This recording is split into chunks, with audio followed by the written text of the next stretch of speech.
এই মুহূর্তে আরো কথা বলার চেষ্টা করবো।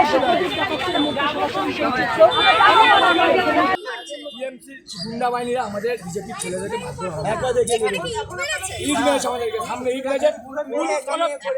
ভূমিকায় নেবাচ্ছে না, পুলিশ কোনো ভূমিকায় নেবাচ্ছে না।